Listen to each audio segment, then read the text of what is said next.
ಅಲ್ವಾ? ಇವ್ರ ಮುಖಾಂತರ, ಬ್ರಹ್ಮನ ಮುಖಾಂತರ ಬ್ರಾಹ್ಮಣರು ಅಷ್ಟೇ. ಶಿವಪ್ಪನಿಗೆ ತಂದೆ ಆದ ಶರೀರ ಇಲ್ಲ, ಈ ಶರೀರ ಉಪಯೋಗಿಸ್ಕೊಂಡು ನಮಗೆಲ್ಲ ಸುಖ ಶಾಂತಿ, ಒಂದು ಮಾಧ್ಯಮ ಅಷ್ಟೇ ಬ್ರಹ್ಮಬಲ. ಸೊ ಏನು ಹೇಳ್ತಾರೆ, ಸಮಯ ಈಗ ಕಡಿಮೆ ಇದೆ, ಆಗಬೇಕಾಗಿರುವ ಸೇವೆ ಬಹಳವಿದೆ. ಫಲಿತಾಂಶವನ್ನು ನೀವೆಲ್ಲ ಕೇಳಿಯೇ ಇದ್ದೀರಿ. ಇಲ್ಲಿಯವರೆಗೂ 108ರ ಮಾಲೆಯು ಪೂರ್ಣವಾಗಿಲ್ಲ. 16,900,000 ಬಹಳ ದೂರ ಇದೆ. ಇದಕ್ಕಾಗಿ ತೀವ್ರ ವೇಗದ ವಿಧಿ ಬೇಕಾಗಿದೆ. ಏನು? ಮನಸಾ ಸೇವೆ. ಯಾರ ಹತ್ರ ಇದೆ ಮನಸ್ಸು? ನಮ್ಮ ಹತ್ರ ಅಲ್ಲ, ನನ್ನ ಹತ್ರ ಇದೆ. ಅಂದ್ರೆ ನಮ್ಮ ಹತ್ರ ಇದೆ, ನಮ್ಮ ಹತ್ರ ಎಲ್ಲ ಇದೆ, ಇವ್ರ ಹತ್ರ ಯಾರ ಹತ್ರ ಇಲ್ಲ. ನನ್ನ ಹತ್ರ ಇದೆ ಮನಸ್ಸು. ನನಗೆ ನಮ್ಮಪ್ಪ ಕೊಟ್ಟಿದ್ದಾರೆ ಒಳ್ಳೆ ಮನಸ್ಸು. ಆ ಮನಸ್ಸು, ಕೊಟ್ಟಿರೋ ಮನಸ್ಸು ಶಿವಪ್ಪನಿಗೆ ಇಷ್ಟ. ಯಾರಾದ್ರೂ ಹೇಳ್ತಾರಕ್ಕ ನಿನ್ ಮನಸ್ಸು ನಾನು ಕೊಟ್ಬಿಡು ಅಂದ್ರೆ ಇಷ್ಟಪಡ್ತಾರ? ಅಯ್ಯೋ ನೀನ್ ಇಟ್ಕೊ ನಿನ್ ಮನಸ್ಸು ಅಂತ ಹೇಳ್ತಾರೆ. ಅವ್ರಿಗೆ ನಾವು ವಸ್ತು ಬೇಕು, ನಮ್ದು ಅವ್ರಿಗೆ ಇಷ್ಟ ಆದರೆ ನಮ್ಮ ಶರೀರ ಇಷ್ಟಪಡ್ತಾರೆ ಹೊರತು ನಮ್ಮ ಮನಸ್ಸು ಯಾವುದು ಇಷ್ಟಪಡಲ್ಲ. ಚೆನ್ನಾಗಿದೆ, ಲಕ್ಷಣವಾಗಿದೆ, ನಮ್ಮ ಹತ್ರ ಹಣ ಇದೆ, ಕಾರ್ ಇದೆ, ಬಂಗ್ಲಾ ಇದೆ, ತುಂಬಾ ಮೇಲೆ ನಾಟಕ ಮಾಡ್ತಾರೆ ಪ್ರೀತಿ ಇದ್ದಂಗೆ. ಮನ್ಸು ಕೇಳೋರು ಯಾರು ಕೇಳ್ತಾರೆ? ಶಿವಬಾಬಾ ಕೇಳ್ತಾರೆ. ಸೊ ಆ ಮನಸ್ಸು ಉಪಯೋಗಿಸ್ಕೊಂಡು ಜಗತ್ತಿಗೆ ಸೇವೆ ಮಾಡೋಂಥ ಭಾಗ್ಯ ಕೊಡ್ತಾರೆ. ಹಿಂದ್ಗಡೆ ಇರೋರೆಲ್ಲ ಎದ್ದಿದ್ದೀರಾ? ಎದ್ದಿದ್ದೀವಿ ಅಂತ ಹೇಳಿ, ಎದ್ದಿದ್ರೆ. ಇಲ್ಲಾಂದ್ರೆ ಮಲಗಿದೀವಿ ಅಂತ ಹೇಳಿ. ಮಲ್ಕೊಂಬೇಡಿ. ಯಾರು ಮಲ್ಕೊಳ್ತಾರೆ ಅವ್ರು ಕಳ್ಕೊಳ್ತಾರೆ. ಸೊ ಅದಕ್ಕೆ ಬಾಬಾ ಹೇಳ್ತಾರೆ, ಸೇವೆಯಲ್ಲಿ ಮುಖದಿಂದ ಸಂದೇಶ ನೀಡುವುದರಲ್ಲಿ ಸಮಯವನ್ನು ತೆಗೆದುಕೊಳ್ಳುವಿರಿ, ಸಂಪತ್ತನ್ನು ವಿನಿಯೋಗಿಸುತ್ತೀರಿ, ಗಲಿಬಿಲಿಯಲ್ಲೂ ಬರುತ್ತೀರಿ, ದಣಿವೂ ಉಂಟಾಗುತ್ತದೆ. ಆದರೆ ಶ್ರೇಷ್ಠ ಸಂಕಲ್ಪದ ಸೇವೆಯಲ್ಲಿ ಇವುಗಳು ಉಂಟಾಗುವುದಿಲ್ಲ. ಈ ಸಂಕಲ್ಪ ಶಕ್ತಿಯನ್ನು ವೃದ್ಧಿಸಿಕೊಳ್ಳುವುದರಿಂದ ಪ್ರತ್ಯಕ್ಷತೆಯು ಬಹುಬೇಗನೆ ಆಗುತ್ತದೆ. ಈಗ 63 ವರ್ಷಗಳಾದವು. ಅಂದರೆ ಈ ಮುಳ್ಳಿ ಓದಿದಾಗ ಅಷ್ಟಾಗಿತ್ತು. ಇವಾಗ ಎಷ್ಟಾಗಿದೆ? 90 ನಡೀತಾ ಇದೆ.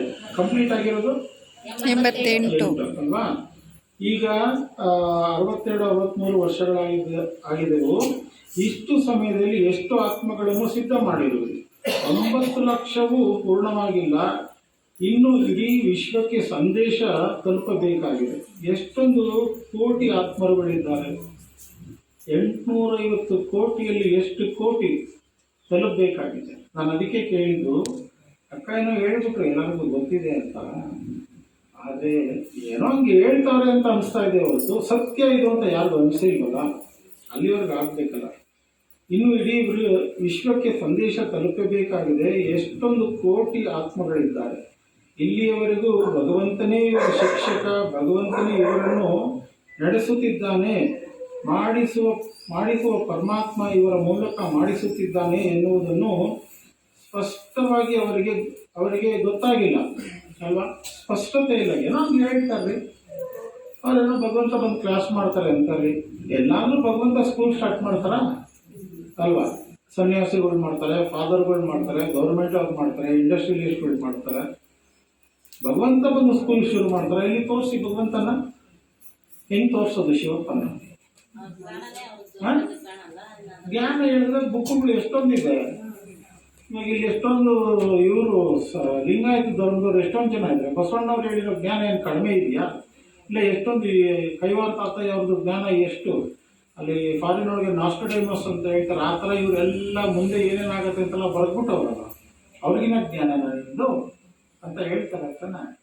ಇದೆಲ್ಲ ಅಕ್ಷರ ಜ್ಞಾನ, ಅದು ಪುಸ್ತಕ ಜ್ಞಾನ ಅಂದ್ರೆ. ಇದು ಮಸ್ತಕ ಜ್ಞಾನ. ಇಲ್ಲಿ ಒಳಗಡೆಯಿಂದ ಆಚೆ ಬರಬೇಕು ನಮಗೆ. ಇದು ನಮಗೆ ಕೇಳಕ್ಕೆ, ಆದರೆ ಬೇರೆಯವ್ರಿಗೆ ಹೃದಯ ಸ್ಪರ್ಶ ಆಗಷ್ಟು ಆಳವಾಗಿ ಸ್ಥಿತಿಯಿಂದ ಮಾಡಬೇಕು. ಅದೇ ಮನಸಾ ಸೇವೆ. ಅವರು ಶ್ರೇಷ್ಠ ಕಾರ್ಯವನ್ನು ಮಾಡುತ್ತಿದ್ದಾರೆ ಎಂಬ ಧ್ವನಿ ಮೊಳಗಿದೆ.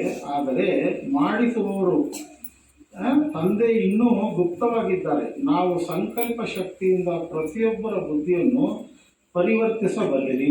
ತಾವು ನಮ್ಮ ಸಂಕಲ್ಪ ಹೆಂಗೆ? ನಿಮ್ಮ ಮಕ್ಕಳಿಗೆ ಇಲ್ಲ ಮೊಮ್ಮಕ್ಕಳಿಗೆ ಯಾವತ್ತಾದರೂ ಕನಸಲ್ಲಾದರೂ ಕೆಟ್ಟದ್ದು ಬಯಸ್ತೀವಕ್ಕ? ಅವರೆಂಥ ಕಳ್ಳ ವೀರಪ್ಪನ ಥರನೇ ಇದ್ರೆ ಕೂಡ ನನ್ನ ಮಗ ಒಳ್ಳೆಯವನು, ಬೇರೆಯವರೆಲ್ಲ ಸೇರಿ ಹಾಳು ಮಾಡಾಗ್ಬಿಟ್ಟಿರ್ತಾರೆ ಅಷ್ಟೇ ಹಂಗೆ.